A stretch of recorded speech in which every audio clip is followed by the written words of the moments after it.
They say the left hand, it drop mountains. They say the right hand, be slaying dragons.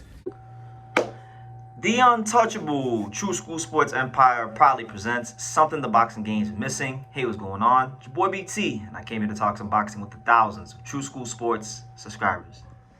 All right, so they went ahead and they finally announced once again that Keith Thurman and Sebastian Fundora are going to fight. So save the date, mark your calendars. March 28th at the illustrious and the untouchable MGM Grand Garden Arena. You're going to have Keith one-time Thurman back in the ring, fighting Sebastian Fundora. Fundora, you know, this is his chance to really announce himself to the division, fighting a big name. He is expected to win. Make no mistake about it. Sebastian Fundora is not only expected to come in here and win, but win in sensational fashion and deliver, because, you know, he's one of the champions in this division.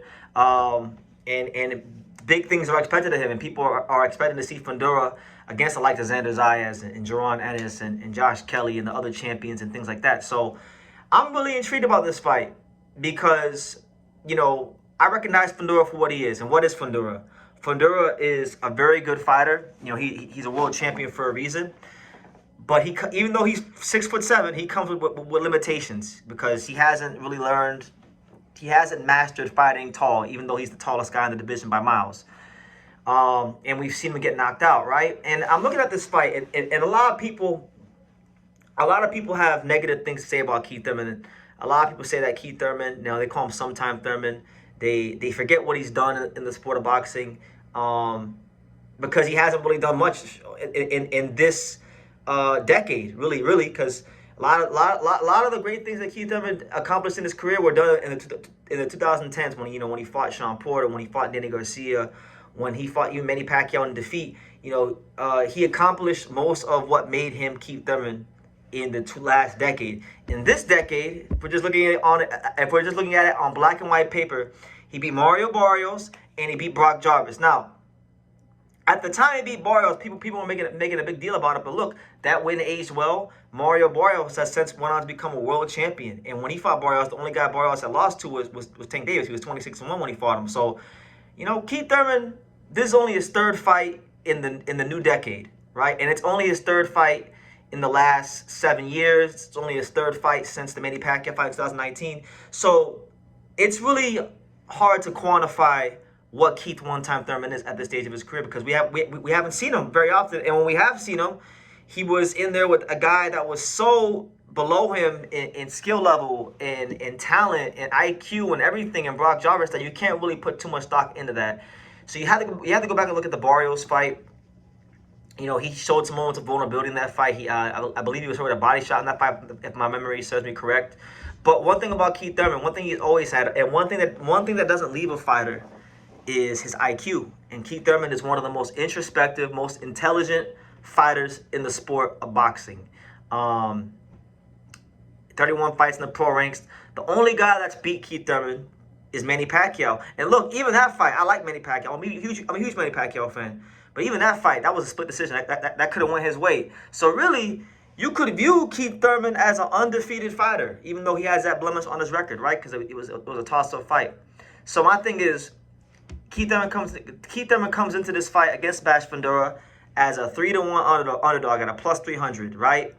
And to be honest with you, I know he hasn't fought a whole lot, so people are going to question, you know, where he's at. But I'm actually not questioning Keith Thurman going into this fight.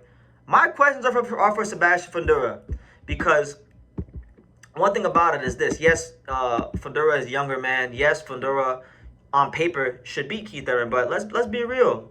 Like Tim Tszyu, fantastic fighter, you know, but I think his level was exposed multiple times against Fundora.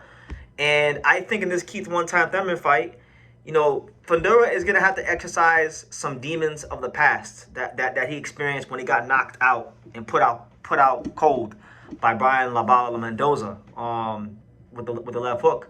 Keith Thurman doesn't punch as hard as Brian Mendoza at 154, but he's not feather-fisted. I think Keith Thurman's still carrying that pop, and he's sharp. He has that sharp power. Mendoza has more of that thudding power, right? But one thing Keith Thurman has going for him that's on a different level to a guy like Brian Mendoza, and this is why I'm actually going to sit here and tell you guys that, as crazy as it sounds, I think Keith Thurman's going to go in there at the age of 37 And I think he's gonna beat Sebastian Fundora. I really do. And I'm getting it on record now. I really do. I don't think Sebastian Fundora ever learned how to deal with a style like this. Guy with the footwork of Keith Thurman, the guy with the IQ of Keith Thurman, the level of sharpness of Keith Thurman.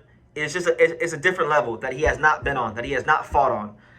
And that's not to say that he hasn't fought some good fighters, because he fought, Erickson Lubin. He fought Mendoza. Like he's been in there with some good guys, but none of them guys went like resume aside, names aside. Just let's look at one thing. When you look at Lubin, when you look at Sergio Garcia, when you look at Jorge Cota, when you look at Carlos Ocampo, when you look at Tim Tszyu, when you look at a lot of these guys, these are fighters that hold their feet, meaning that they don't circle the ring.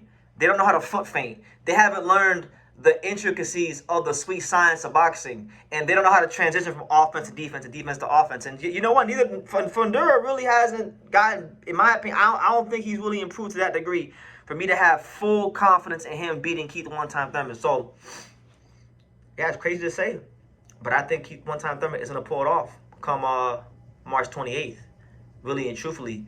And you know what's going to be the sad thing about it? And I want to get this on record now, because I have heard nobody say this. So if anybody says this after me, I know you heard me say this first. We got all these reporters and media up the asses of Jaron Ennis and Virgil Ortiz, acting like both those guys are the best thing since sliced bread, and neither one of them are a world champion at 154. And in the case of Virgil Ortiz, he's 28 and he still hasn't won a world title, right? Keith Thurman is going to be a world champion at 154 before Jaron Ennis or Virgil Ortiz. What do you guys think about that? What do you guys think about the potential of living in a world where Keith Thurman is a world champion at 154 before Virgil Ortiz and Jaron Ennis? Because that's the reality we're gonna live in about a month and a half from now. At least I think so. I could be wrong. I don't care. I don't care if I'm wrong. I really don't even care if I'm right. I'm just out here giving you guys my boxing thoughts, my what I see. Fundora in this fight is gonna have to show me some growth. He showed it a little bit in the Tim Tszyu rematch, boxing off a little bit taller. But boxing tall against Tim Tszyu and boxing tall against Keith Thurman are two different tasks. Like I said, look at the feet, and if you don't, just go look at these guys' footwork. Keith One-Time Thurman, he knows how to circle the ring. He knows how to transition from offense to defense. He can counter punch. He's got really sharp accuracy. This is a guy that's taking the time to learn the game, to learn the sweet science of boxing.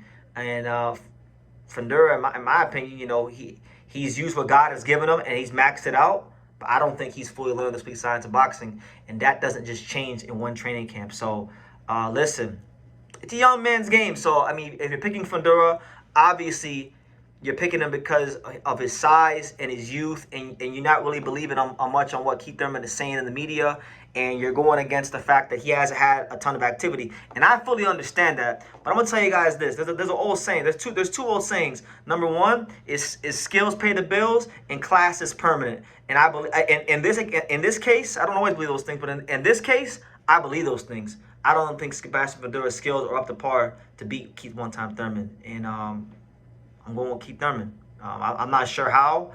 Maybe we'll go with I'll go with a seventh round. I'll go with a seventh round stoppage. Fundora, he's not Danny Garcia. He's not George Chaballo. He ain't Gennady Golovkin as far as his chin, and he makes a bunch of defensive mistakes.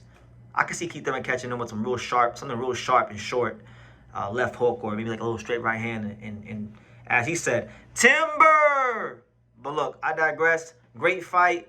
Respect to both men for stepping up to the plate and making a great fight happen for the sport of boxing. If Fundora wins this fight, I'm giving him a lot of credit, because whether people like it or not, the only guy to this day to defeat Manny Pacquiao, the only guy to this day to defeat Keith Thurman is Manny Pacquiao, and that was by split decision. It wasn't definitive. So if he beats Keith Thurman in definitive fashion, I don't care if Keith Thurman is 37. He just fought back in July, so it wasn't that long ago that he fought.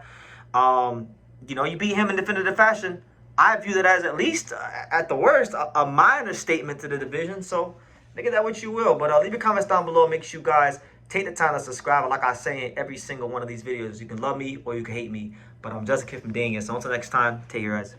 Thank you for watching True School Sports. Thank you for watching another video on the untouchable True School Sports Empire, the home of boxing. We're on the road to 100,000 subscribers, guys. So help us keep being great. Help us keep pushing out that real boxing content for the fine folks all around the world. And make sure you jab, you hook, you Mike Tyson, you Mayweather that subscribe button. Pops, show them how do they gotta hit the subscribe button. Pop, pop.